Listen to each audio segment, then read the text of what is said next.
Meet 38. But before we get completely out of Dodge, there's one more trifling matter I'd better take care of.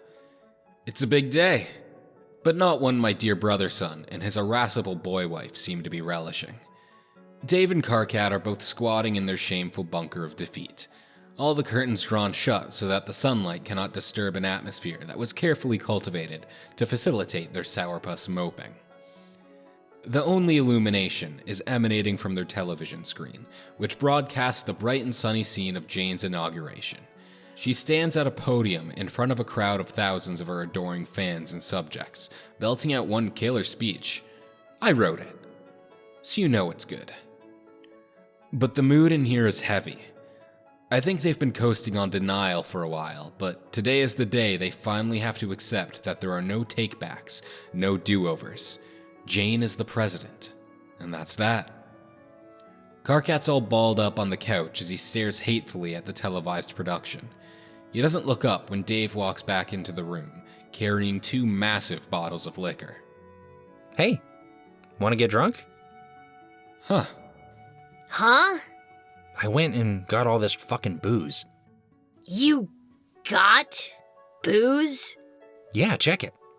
You actually went and got it? Like, you literally left the house and exchanged currency with a real, live person to obtain alcohol. Yeah, I walked into the boozery all pigeon-toed and embarrassed like some fucking hooch noob. Was all like, yo, what's the most pathetic thing you gotta drink yourself to death with? The boozery? Passed right by the box wine, the bagged wine, the shots they put in those little blister packs by the register, the wine in the little sippy cups with the disposable plastic straws like juice for fucking babies. I made that last one up. I don't actually know anything about alcohol. Anyway, 2 plastic soda bottles of vodka cooler seems to be about where we're at right now. I think that's what this is anyway. I don't really care as long as it gets the job done. I decided that I'm an alcoholic now. I've always found inebriation to be distasteful, really. Never understood the personal appeal of it, and after seeing how indelicately its effects have touched the other members of our family, I can't help but feel like it's a waste of everybody's fucking time. I'd have half a mind to tell him to dump it all in the sink, if I weren't cutting it down to the wire as it is. But you know what? Go the fuck ahead, bro. Might help him ease those ridiculous inhibitions for once in his life. Slide the stick out of his ass, maybe slide something else up there instead, if you catch my drift. But I don't want to get ahead of myself here.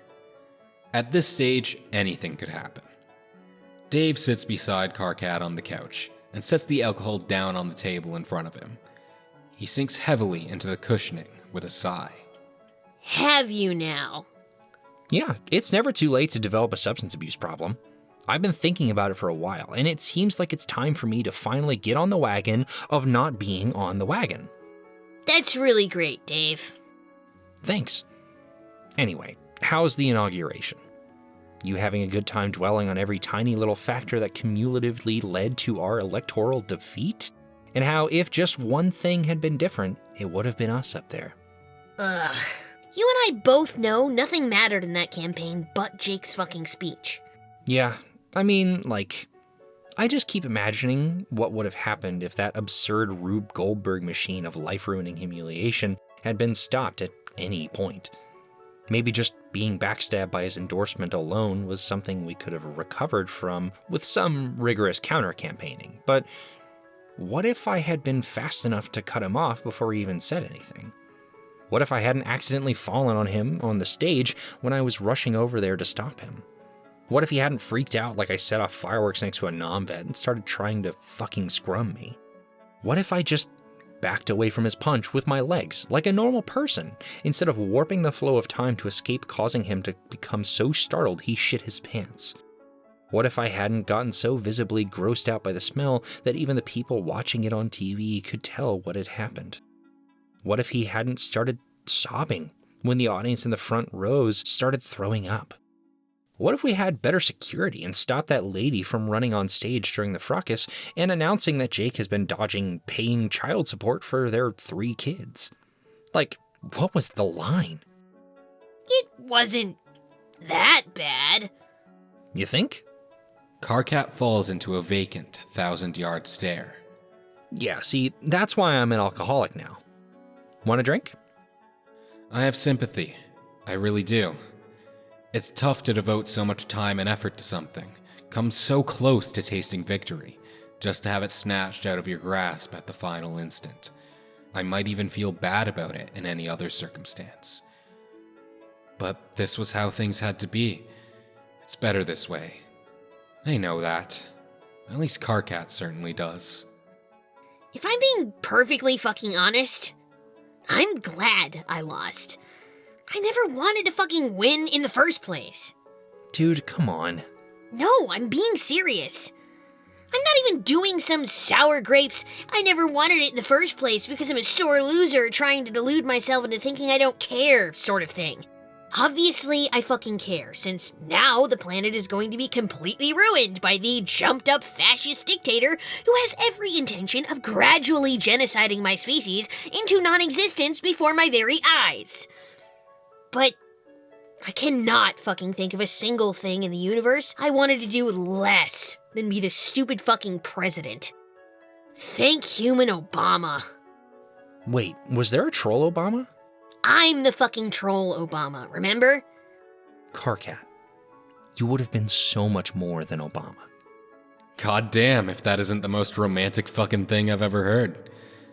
If Karkat had anything resembling a spine, he'd turn to Dave with those big sparkling shoujo eyes and finally open his tsundere heart to consummating their painfully obvious and mutually reciprocated passion.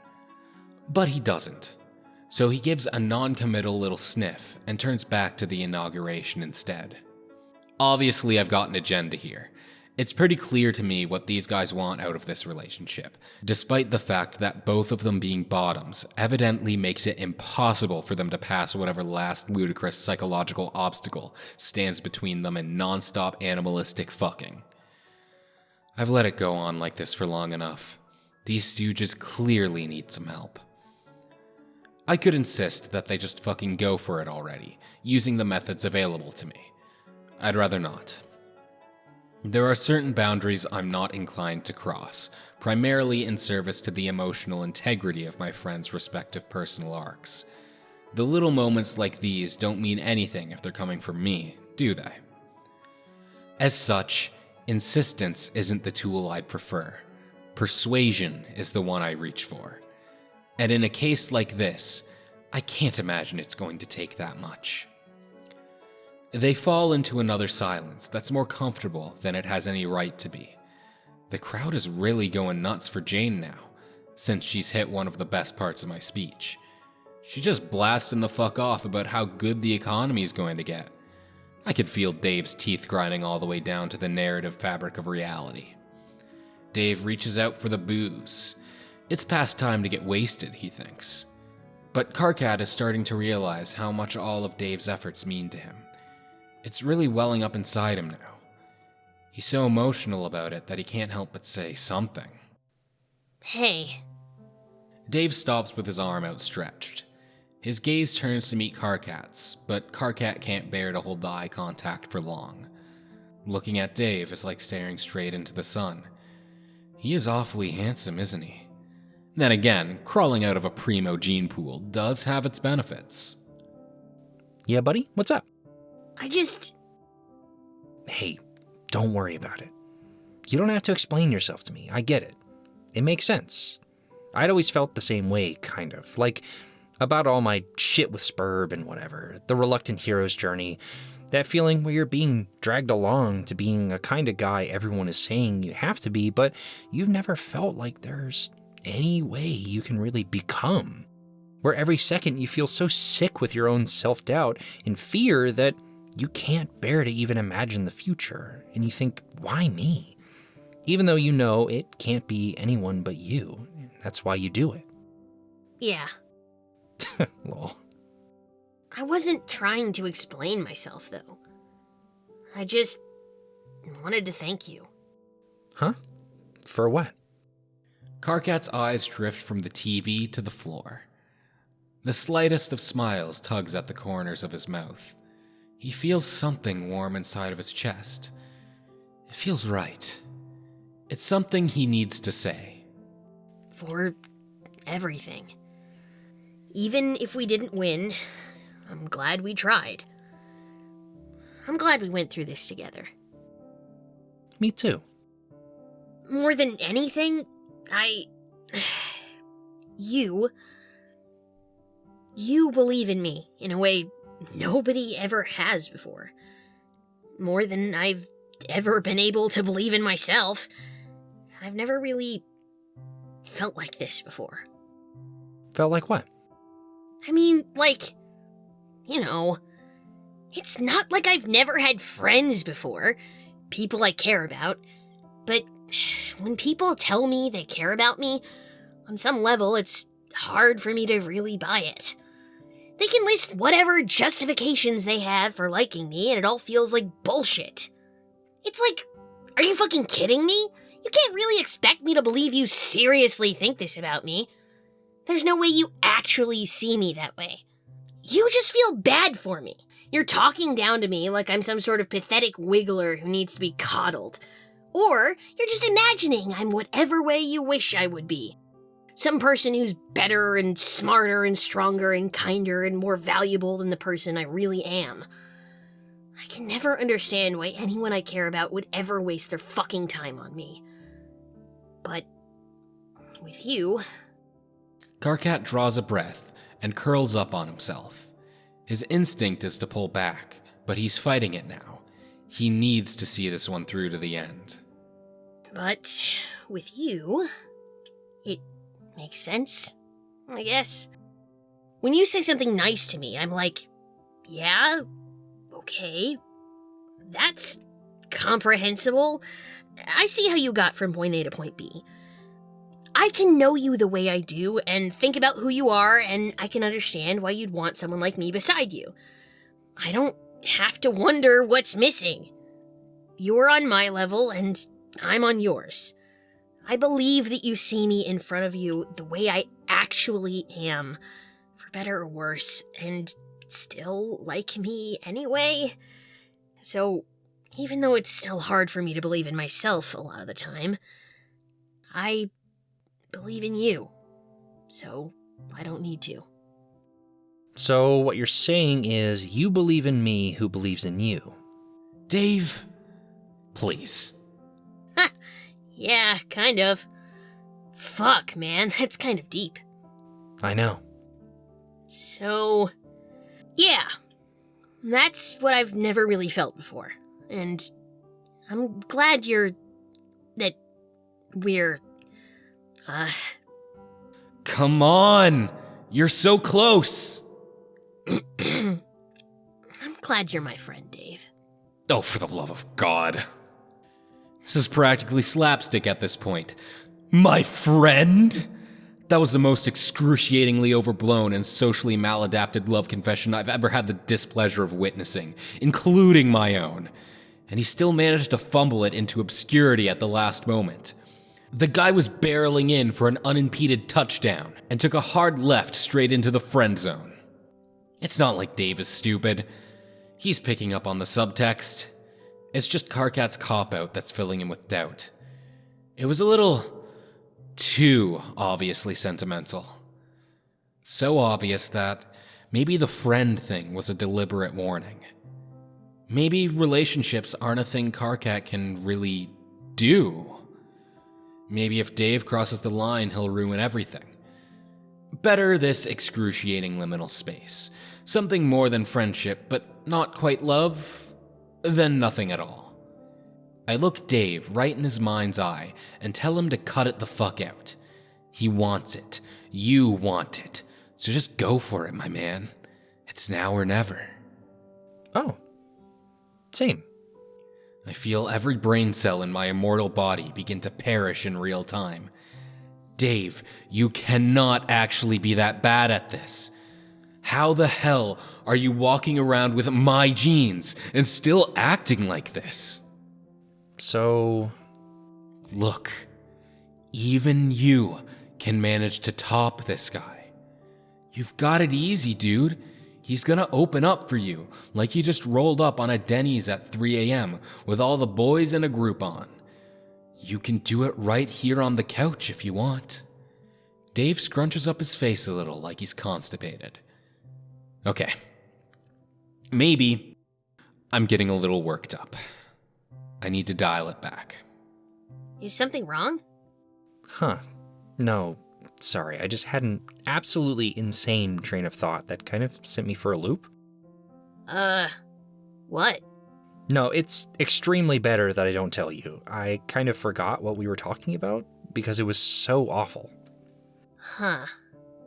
You were talking about Karkat's feelings? He just dropped some touchin'-ass bomb about believing in you, believing in him, or whatever. You should really get to the root of where this is all coming from. Oh, right, yeah. All that shit you said about us being friends and on the same level or whatever. Yeah, I feel the same way, basically. You're like, well...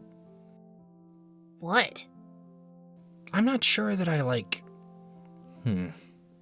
Go on. I'm kind of getting the feeling that maybe there's a level to what we're thinking that isn't entirely coming across in words. And since we don't have the right words, we aren't getting to the right actions either. What are you talking about? Like, maybe we feel the same way about certain things, but what we're saying and what we're feeling, maybe those aren't exactly the same thing. And maybe we should... We should what? Maybe it's time to talk about that. Well, I guess this is progress. That? Yeah, like how when you say we're friends, what does that mean? That we're friends? Yeah, but is that it? Just friends? Karkat looks like a deer caught in the headlights. Of course not. You're my best friend. Oh, I see. I've literally been decapitated, and that was less unbearable than this. I don't understand it. I just want you to be happy, man. Why can't you make anything easy for yourself? Well, okay then. Whatever. I don't have time for this shit. The gloves are coming off. The anime ninja training weights are history. It's time to get down to business. You look into Karkat's eyes. You see that twinkle? That's devotion, you unbelievably dense neutron star of a dumb shit. It's sparkling like a visit from your fairy fucking godmother. That shit is pure and true. A supernova of all your hopes and dreams swirling together like a radially effervescing kaleidoscope of more hot boy peckers than you could ever imagine. Dave? But you aren't imagining any peckers other than the one right in front of you. Karkat's probably quite modest and feminine alien penis is the only one you've thought about in years. Suddenly, you can't even comprehend how it is you've gone so long without kissing him. You want it so badly, it would be so easy, and you know he wouldn't turn you away. Karkat, You lift a trembling hand and slowly close the scant distance between you to brush your thumb against Karkat's cheek. He freezes in place, terrified. I think Karkat's lips part, his breath held, his eyes are wide with anticipation. He looks beautiful like this, you think. All you have to do is press your mouth to his, and he'll finally know he's yours. You start to lean in. Karkat closes his eyes and relaxes into your hand. He's ready. It's happening. It's fucking happening! Wait, fuck. What? What are you doing? Oh my god. I'm throwing my hands up in the air in the middle of the other shit I'm doing because this sucks just that much. What's wrong?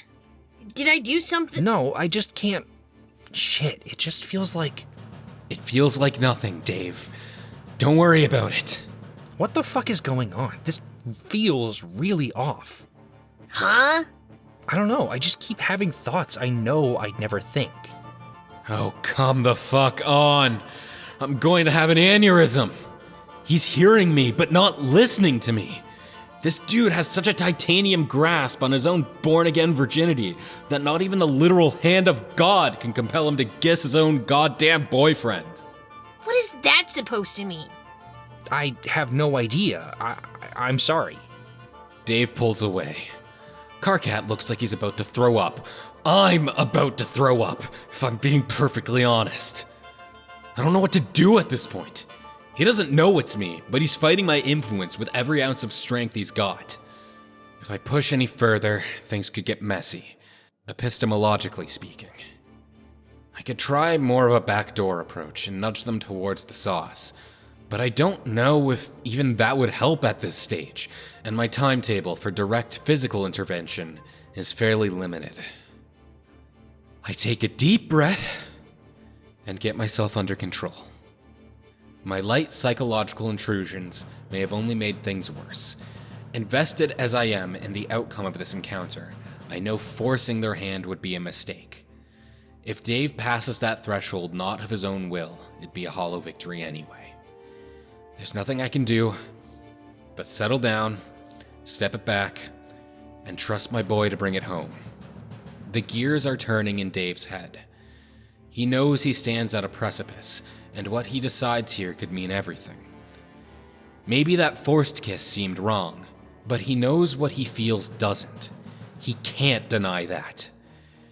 And he can't just forget the fact that, when he went for it, Karkat wasn't pulling away. At the end of the day, he knows what the truth is. Really, he always has. So, what are you going to do about it, Dave? This time, it's really up to you. Dave meets Karkat's eyes in a rare moment of clarity.